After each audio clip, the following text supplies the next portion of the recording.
dogs are euthanized in animal shelters every year. And as you'd imagine, a fair number of those animals are elderly. Dogs like these, but love is changing that. And today, I'd like you to meet the source of it. At the end of the day, you have to feel something very special inside. What is it? I do. Oh, it's just love. It's just love. Oh, easy. I met Darla and Joe at a fundraiser in Wilmerding, and when they told me about their nonprofit, a shelter for abandoned senior dogs that they run out of their house, I had to go see what it was all about. All right, so when these dogs come to you, you think 13, 14 years old for a dog, they're just dragging, but they don't. What happens? Some of them come in very slow moving, but I mean, look at them, they're fine. They're not bouncing off the walls like a puppy, but they have their energy spurts and then they nap. Darla and Joe have a dozen senior dogs living with them right now, and the door for more is always wide open. Did you just lick my camera? Each precious animal will live out the remainder of its days with Darla and Joe in a house of love. I had 2 dogs at the time, and I found an older dog, Mr. Mike, out in Westmoreland County, and I said, let's go meet this dog. And he came with me, and we adopted him, brought him home. He was great, and then that was it, you know. You were sold. I was sold on him, and he started falling in love with dogs. And he's actually a little more obsessive with them than I am. Joe and Darla both have full-time jobs, but this is their full-time love. They never had kids, but this is what they created, an incredible family.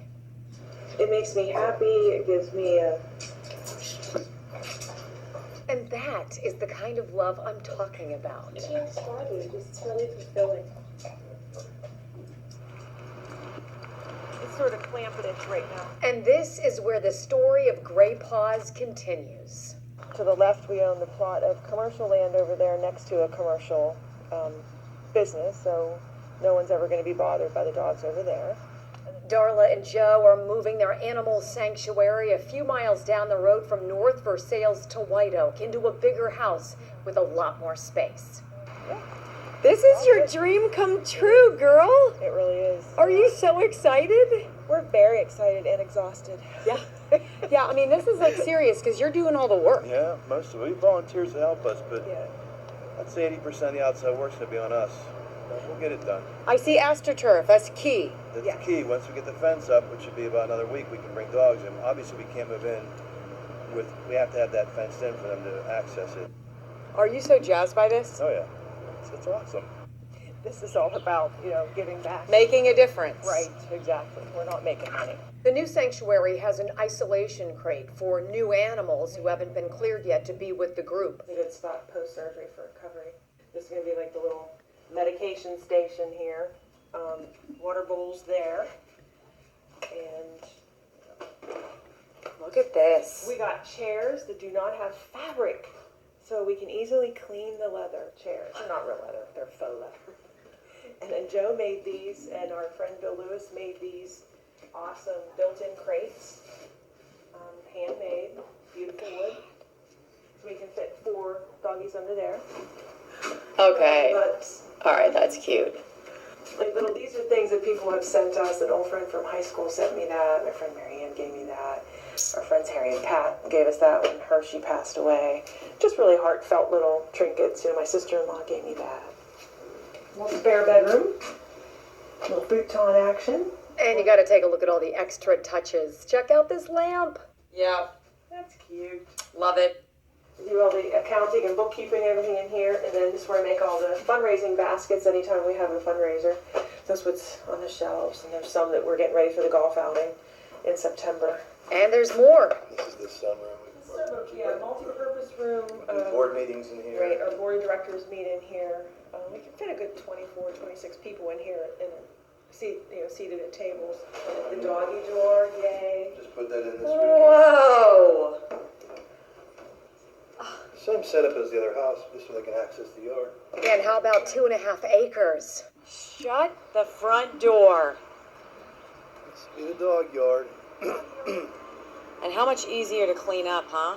Yeah, and then we use it's a volcanic ash that you put down in there, and it takes the bacteria and the ammonia away. So that gets filtered into the turf.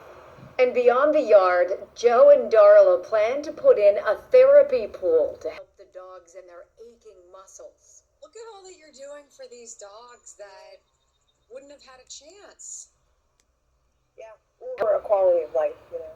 So we're trying to make it as happy here as possible with exercise and stimulation and fun things for them. The best part about this. The best part about it? Oh, just getting all that love from all those dogs. With it, and us having a common goal working together, I think is great. I think the recognition that people realize what we're doing is so important. People that see this property and see all the work we put into it and money and just, you know, for the dogs, I think people are so grateful that we do it. Actually eating through the side of her face. For all the love and all the care, the vet bills, the food, you've got to see this. Their website, Great Paws Sanctuary, going the extra mile to give each dog their final tribute. I think really when social media came around and I started looking on Facebook and people would post these older dogs and the rescue would plead that, you know, this dog had been sitting in a shelter for months and months at a time just because it was older, but it was healthy. It used to break my heart. So, I don't know, we just started rescuing old dogs. Oh, did you just sneeze on me? A labor of love from two people with so much love to give. These are your kids. These are the kids, yeah, the fur baby kids. So.